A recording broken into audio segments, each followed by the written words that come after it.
Etomi, Agbokim, Abia, and Bendege in Etong local government area of Cross River State.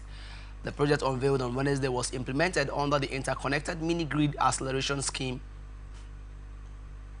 and was a part of a 9.3 million euros grant initiative funded by the European Union and supported by Germany Corporation aimed at expanding access to sustainable energy for undeserved communities. The mini-grid project is expected to supply reliable electricity to approximately 125,000 people, boosting socio-economic development in these rural communities.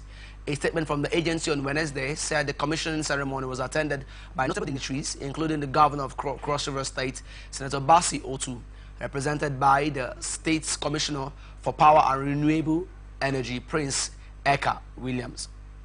Other attendees included local government officials, community leaders, and representatives of the project's partners. In his address, Otu praised the project as a transformative initiative for Cross River State. He emphasized the potential for the mini-grid to improve living standards and create opportunities for economic growth. This project not only provides access to sustainable energy, but also opens doors to numerous opportunities for growth and development, he said.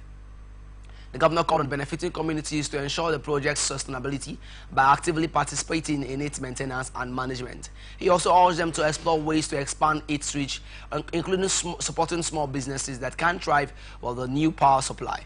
Otu reiterated the state government's commitments to the eHeart initiative, which focuses on using sustainable energy to improve healthcare, education, and agriculture in rural areas. The governor stressed the importance of integrating the mini-grid project into this initiative to drive further development in Cross River State. Otu stated, this mini-grid project is a landmark achievement for Cross River State.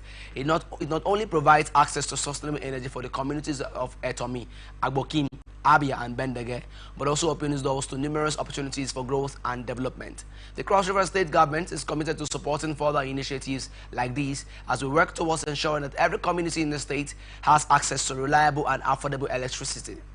Also speaking, the Managing Director and CEO of REA, Abubakar Aliyu, who was represented by the Director of the Rural Electrification Fund, Ngozi Chimdi Ejogu, expressed gratitude to the European Commission, German Corporation, GIZ, and other stakeholders for their support.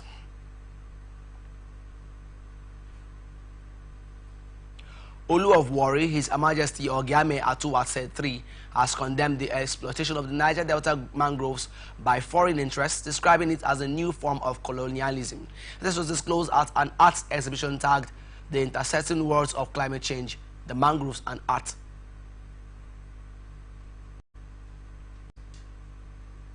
An exhibition of paintings, drawings, and watercolors by Dr. John Ed Debebs and curated by Oris Onuwaje held in Lagos. He warned that foreign entities are seeking to profit from the region's natural resources without regard for the people or the environment, stating that the exploitation of the mangroves could have devastating consequences for the environment and for the people who depend on them. This is a new form of colonialism. We will not allow our lands to be taken away from us by external forces. We will not stand idly by while our heritage is exploited for the benefit of others, the Olu of Warri said. He called for urgent action to protect the region's natural resources as derived from them, serve the local communities first, while also emphasizing the need for greater transparency and accountability in the management of the region's resources. He said, for centuries, the people of the Niger Delta have lived with and through the mangroves. These lands, stretching from the Bight of Bonny to the Bight of Benin, are more than just ecosystems. They are the lungs of our heritage. They sustain our way of life, protect our shores, and preserve our identity. And yet, while we have looked upon them for generations, others from afar have begun to look at them differently, through satellite images, through the lens of economic speculation, and with intentions that threaten the collective sovereignty of the people of the Niger Delta. The world now acknowledges what we have always known. The mangroves are among the most efficient carbon sinks on Earth. Unlike the carbon-heavy cities that pollute our atmosphere, these forests absorb and store carbon at an